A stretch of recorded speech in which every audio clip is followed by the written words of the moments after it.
Hello guys जी, आज जो plan किया था इंशाल्लाह आज वो स्टार्ट कर रहे हैं। मैं बस रेडी हूँ, मैंने अपना सामान ये निकाल लिया, जाके वहाँ पे बट साहब के पास पैक करेंगे बैग में। मैं बस निकल रहा हूँ। हेलो गाइस, मैं आपका अपना होस्ट इफ़ी एक ज़बरदस्त नए टूर पे निकल रहा हूँ। हमने लाहौर से निकले हैं और पहला स्टे करना है अस्तोर। ज़बरदस्त एडवेंचर टूर होने वाला है और बहुत ही मैं एक्साइटेड हूँ इस टूर के लिए।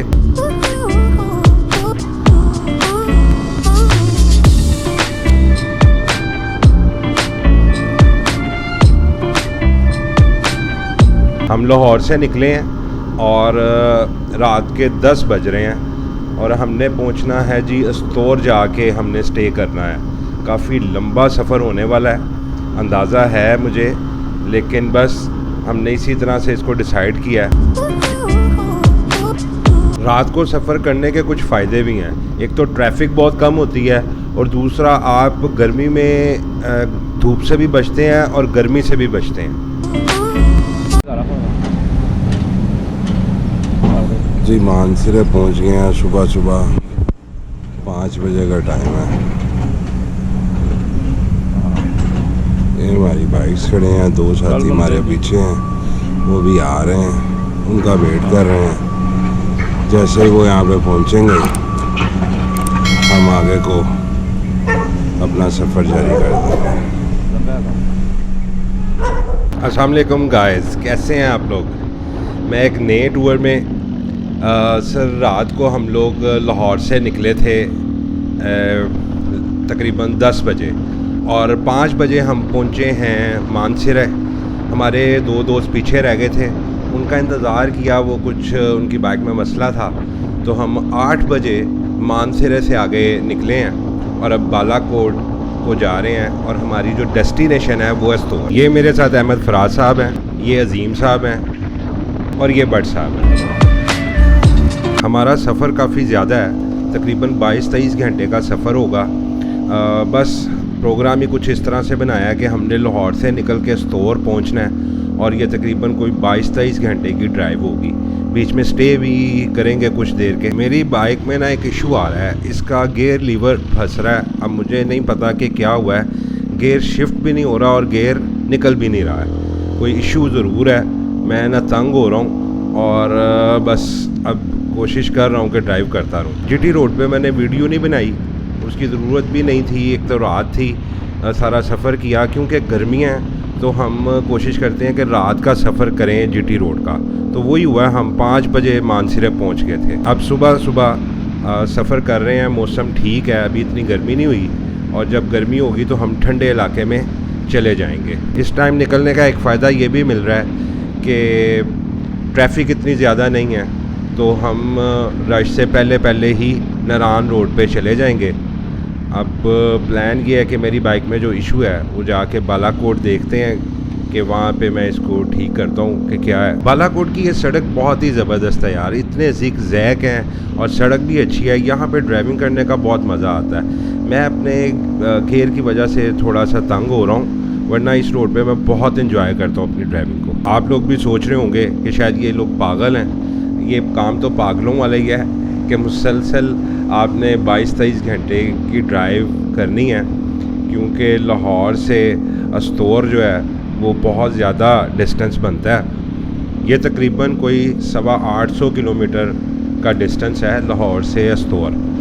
तो बस प्लान ही इस तरह से, क्योंकि गर्मी बहुत ज़्यादा है तो हम गर्मी से बचने के लिए रात का सफ़र करते हैं। जब तक दिन चढ़ेगा हम ठंडे इलाके में जा चुके होंगे तो ज़रा इजी हो जाएगा।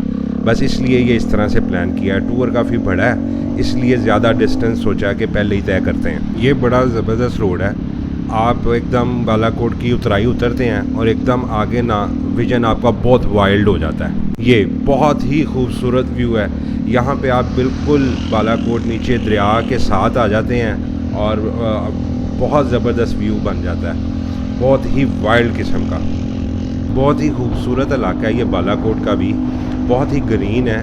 2005 के जलसे में ये शहर पूरा तबाह हो गया था और ये पूरा इंफ्रास्ट्रक्चर दोबारा से तैयार किया गया है। लेकिन ये जो दरिया का व्यू है बहुत ही खूबसूरत है। ये कुछ भट्ट साहब को कुछ ख्याल आया, हाँ ग्लासेस का मुझे इशारा करके गए हैं यहाँ पे बोतल पीने के लिए, लेकिन हमें इस बाइक पे कुछ इशू नज़र आया है। वो ये आया है कि इसका वो इंजन का एक बोल्ट खुल गया है। आप ही पाला और ये तो फंस गई है यहाँ पे। भट्ट जी आपने देखा है, ये है आपके काम। मेरे नहीं कहा, ये आपने की थी क्या ये कसाई? ओ वाड़ भी है, इन्होंने डाली थी ना, इन्होंने डाली थी, इन्होंने केड़ी ये पल्ले को जो बोल्ट लगा है ये और भाई मैं नहीं पाई, मेरे तो एवं खाऊंगा। पीछे देखो, पीछे देखो, बोस नो 1000 दफा के आज गंदी ना लिया करना। सर मसला ये हुआ है कि गेयर शिफ्ट नहीं हो रहा। भट्ट साहब को ये देखें टांग लगानी पड़ रही है। मेरी बाइक को धक्का लगा रहा है और आगे आ गई है चढ़ाई। अब चढ़ाई पे ये चढ़ेगी नहीं क्योंकि उसने पीछे से मेरी बाइक को टांग लगा के धक्का लगा रहा है। असल में मेरी बाइक का गेयर शिफ्ट नहीं हो रहा, तो अब ये प्रॉब्लम कर रही है। मैं इसको ना यहीं पे रोक के स्टार्ट करके देखता हूँ कि किस गियर में है। मजबूरी है, मुझे अब उसी गियर में ही जाना पड़ेगा। देखते हैं कि क्या बनता है। आगे चढ़ाई भी है। चल गई। ये शिफ्ट हो गया, दूसरा गियर है, बस अब इसी पे जाना पड़ेगा मुझे। असल में तय ये किया है कि बालाकोट पहुंच के वहाँ पे शॉप्स हैं, वहाँ पे रुक के ये जो भी इशू है इसको वहाँ पे सॉल्व करेंगे और फिर आगे निकलेंगे। इसीलिए मैं रुक के देख नहीं रहा हूँ क्योंकि टूल्स जो है ना वो पैक हैं सारे। ये बालाकोट शहर का व्यू है सामने, बिल्कुल बहुत ही खूबसूरत है। ये बालाकोट शहर में एंटर हो गए हैं और यहाँ पे अब मैं पहले तो अपनी बाइक का मसला हल करूँगा और फिर कोई और काम करेंगे। मेरी टीम को भूख भी बहुत ज़्यादा लगी हुई है। एक पंगा ये है कि सुबह का टाइम है और अभी सब दुकानें बंद हैं, पूरा बाज़ार बंद है, कोई दुकान नहीं खुली हुई, तो ना तो कोई नाश्ता हो सकता है और ना ही ये मेरी बाइक का मसला हल हो सकता है। तो यहाँ पे रुके बगैर ही अब हम नरान को चले जाएंगे। ये बहुत ही खूबसूरत पॉइंट है यार, ये क्वाई के पास है। आपको वो दूर तक रोड जो है वो दिखाई दे रहा है, वो जो एज नज़र आ रहा है, मैंने वहाँ पे आना है। लेकिन ये कुछ 3-4 किलोमीटर घूम के हम वो सेच पे पहुँचेंगे। और बस यही खूबसूरती है इस इलाके की, और ये इतना ग्रीन रास्ता है। मैं तो इस जगह को बहुत ज़्यादा एंजॉय करता हूँ और जब भी यहाँ से गुज़रे हैं बहुत ही मज़ा आया है। ग्रीनरी बहुत ज़्यादा है।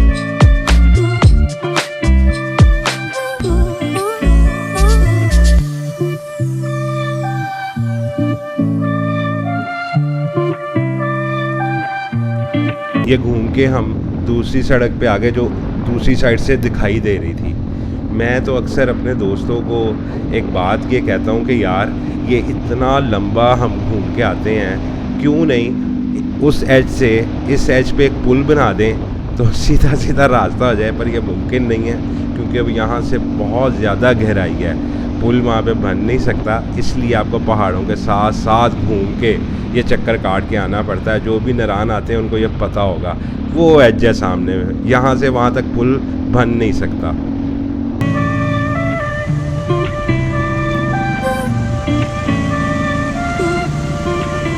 ओहो, पानी तो ठंडा है, ठंडा पानी है, लेकिन गर्मी में आपको ये पानी भी अच्छा लगता है।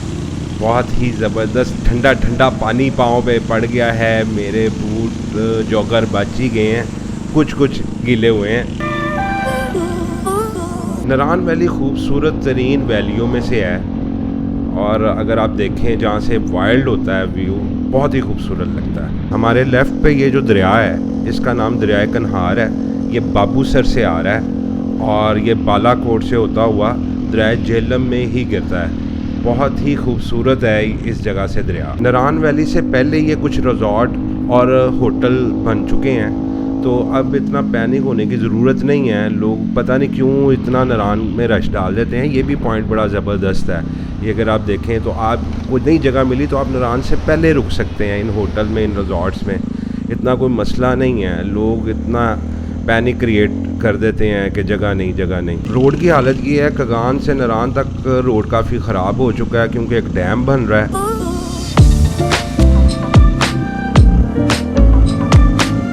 वो सामने नरान आ गया जी, और बड़े अच्छे टाइम पे हम नरान पहुंच गए हैं।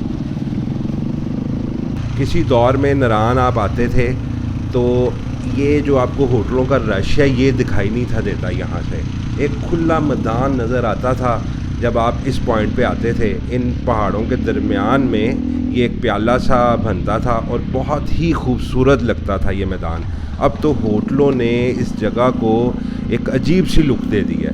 मुझे याद है आज से 20 साल पहले जब नरान आते थे तो उस जगह को देखने का वो मंज़र मेरी आंखों में है अभी तक। ये नरान में एंटर हो गए हैं और आप देख रहे हो कि गाड़ियों का रश है, लोग हैं।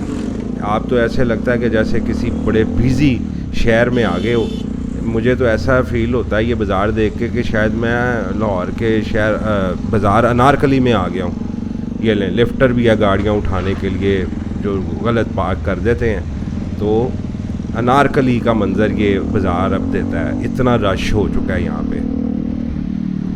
लेकिन ज़ाहिर है वक्त के साथ साथ ये तो होना ही है, और इसने भी और भी इस पे रश पड़ेगा। पेट्रोल नहीं पवा रही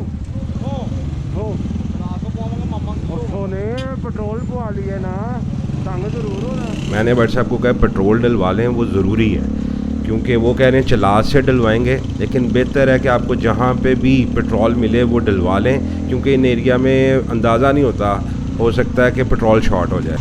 मैं तुहानू एक गल दसा, बिल्कुल सही टाइमिंग है। 3 घंटे जाकर कितों मानसरे हो 3 घंटे जाए 3 घंटे बिल्कुल सही टाइमिंग। कितने बजे निकले हो? 8 बजे 8 से 11। फोन इनू सही कर दोगे? मेरा सारा तू रास्ता बर्बाद करता ना, मज़ा आ गया तेनों? मैं ड्राइविंग नहीं कर सकिया ना। चाबी दे मनु तो मोटर ठंडा होना फिर अच्छे मैं भी कह दी मेरी गल सुन, नाश्ते का इनू ना कड्डना, इनू लाना नहीं, कटरा एंड नहीं तंग करना है। फिर वो खोलना पैना ढाबा, तेरा टापा चाइना खोलना पैना है यार, जो भी खोलना पैना है। इन्हें फिर निकलना है, इन्हें तंग इनू कट के सुट देना बस। नाश्ता वगैरह करके जी हम निकल आए हैं। मैंने अपनी बाइक का मसला भी हल कर लिया। वो एक बोल्ट था जो उसके लीवर में फंसता था, वो निकाल दिया और नाश्ता भी कर लिया। नाश्ता क्या, बल्कि अब तो ये दोपहर का खाना ही हो गया है क्योंकि तकरीबन कोई, अब हम नरान से निकल रहे हैं तो कोई 1:30-2 बजे का टाइम है। लेकिन हमने सोचा है कि हमने स्टे जाके स्टोर ही करना है, चाहे जितना मर्ज़ी टाइम हो जाए, क्योंकि हमारा टूर आगे भी काफ़ी लंबा है। तो अगर हम दरमियान में रुकेंगे तो फिर मुश्किल होगी टूर को हम सही तरीके से जो हमने अपनी तय किया वो पूरा नहीं होगा। इसलिए हम जाएंगे तो स्टोर ही। लेकिन टाइम तो इतना अंदाज़ा ही था कि ये लगेगा, लेकिन कोई इशू नहीं है क्योंकि अब तो गर्मी भी नहीं है, ये बहुत ज़बरदस्त मौसम हो चुका है।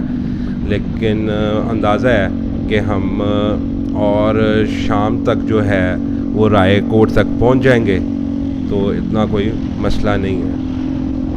अल्लाह करे, आप दुआ करें हम खैरियत से जो है वो अपनी डेस्टिनेशन पे पहुंच जाएं।